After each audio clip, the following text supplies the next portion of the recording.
अर्चना और आप देख रहे हैं खबर दृष्टिकोण। मनुस्मृति को पवित्र ग्रंथ बताना भारतीय संविधान के अनुच्छेद 13 का उल्लंघन है। मनुस्मृति आधारित हिंदू राष्ट्र की पैरोकारी राष्ट्रीय एकता पर हमला और देशद्रोह का अपराध है। हिंदू राष्ट्र के अश्वमेधी घोड़े को महाराजा लाखन पासी की नगरी लखनऊ में हम बंदी बनाने की घोषणा करते हैं। उक्त उद्गार आज प्रेस क्लब लखनऊ में सामाजिक न्याय मोर्चा उत्तर प्रदेश द्वारा अंधविश्वास, पाखंड, जातिवाद और मनुवाद के बढ़ते खतरे के परिप्रेक्ष्य में हमारे संकल्प पत्र प्रेषित करते हुए राष्ट्रीय स्वयंसेवक संघ के रिमोट से संचालित राज्य और केंद्र की जातिवादी, विषमतावादी, मनुवादी, विघटनकारी निरंकुश सत्ता को उखाड़ फेंकने के लिए सत्ता विरोधी मतों की गोलबंदी सामाजिक न्याय मोर्चा में उखाड़ फेंकने का लोगों से अपील की गई। सामाजिक न्याय मोर्चा उत्तर प्रदेश के तत्वाधान में आज आप यहाँ एकत्रित हुए हैं, तो इस समाज में क्या क्या चीजें हैं? क्या ऐसा है कि सामाजिक न्याय मोर्चा उत्तर प्रदेश में धार्मिक पाखंड, अंधविश्वास और जो दक्षिणपंथी संघीय मनुवादी फांसीवादी ताकतों का जो दमन, इसके खिलाफ जन जागरूकता पैदा करना और फांसीवाद विरोधी अभियान चलाना और एक समतावादी भारत की रचना करना चाहता, जो शहीदों ने अपना जागरण देखा। इसीलिए आज ये जन सम्मेलन का आयोजन किया गया है। आप जानते हैं कि पूरे देश में हर जगह कहा जा रहा है कि हिंदू राष्ट्र बनना है। कौन कह रहा है? सांसद, है ना, सत्ताधारी भारतीय जनता पार्टी के बड़े नेता कहते हैं। सब जगह हेट स्पीच चल रहा है, मुसलमानों के खिलाफ, ईसाइयों के खिलाफ, दलितों के खिलाफ। तो पूरे तरह से भय का माहौल अल्पसंख्यकों के बीच है।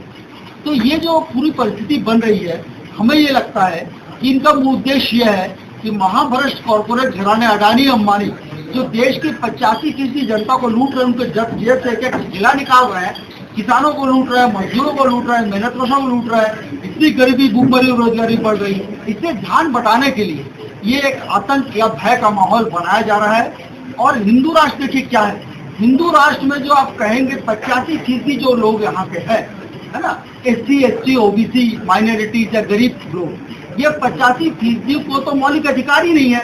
और हिंदू राष्ट्र बनेगा मनुस्मृति का आधार पर। मनुस्मृति बोलता है कि शूद्र अगर धन अर्जित करता है तो उसके ब्राह्मण मालिक को दुख पहुंचता है। शूद्र को शिक्षा का अधिकार नहीं है, अति शूद्र को तो और नहीं, जिसको अछूत कहा गया है ना। ये सारी चीजें हमारे देश में मध्य युग की ओर ले जाने की साजिश है।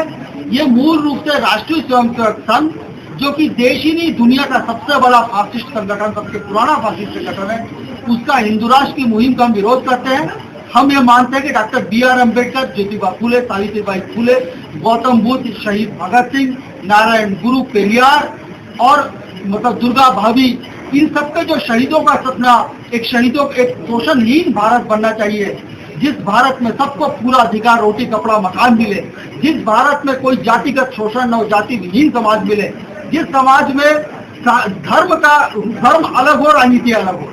स्कूल में, सार्वजनिक क्षेत्रों में धार्मिक रूप से ये नहीं कहा जाए कि ये पूजा पाठ होगा और पूजा पाठ करके संसद भवन में प्रवेश करेंगे और राम मंदिर राजनीति नहीं होगा। 85% जनता को कैसे भूखा पेट, इनको कैसे पेट भरा जाए, कैसे इनको नौकरियां दी जाए, बेघर को घर कैसे दिया जाए, मेन एजेंडा होना चाहिए, मेन चीज होना चाहिए। इसलिए हम मिले हैं हमारे बीच में एडवोकेट रमाशंकर भीम जी है। आज और निश्चित तौर पर वो हिंदू राष्ट्र की अपनी योजना को और धार देने का प्रयास करेंगे। गली गली, कूचे कूचे में दंगे कराए जाएंगे, लोगों को आपस में लड़ा के हिंदू और मुसलमान के बीच में वोटों का बंटवारा करने का काम किया जाएगा। हम आज प्रेस क्लब में आपके माध्यम से हम जितने लोग इकट्ठा हुए हैं, हम ये ऐलान करते हैं, प्रेस क्लब चूंकि उत्तर प्रदेश की राजधानी है, ये जिला लखनऊ है, जिसे अदब का शहर कहा जाता है, गंगा जमुनी तहजीब के लिए जो मशहूर है, उस धरती से हम ये ऐलान करते हैं कि RSS के हिंदू राष्ट्र के घोड़े को, जो अश्वमेधी घोड़ा है, पूरे देश में घूमने का काम करेगा। हिंदू राष्ट्र की पैरोकारी करेगा, हम यहाँ पर ऐलान करते हैं प्रेस क्लब से, महाराजा लाखन पासी की धरती से, कि उसके घोड़े को हम यहाँ पर बंदी बनाते हैं और हम लोगों से संघर्ष करके हमारी लाशों के ऊपर से ही हिंदू राष्ट्र बनेगा। जय भीम, लाल सलाम। लखनऊ से शिवशंकर यादव की रिपोर्ट। इस खबर में फिलहाल इतना ही। बाकी खबरों के लिए जुड़े रहे खबर दृष्टिकोण के साथ।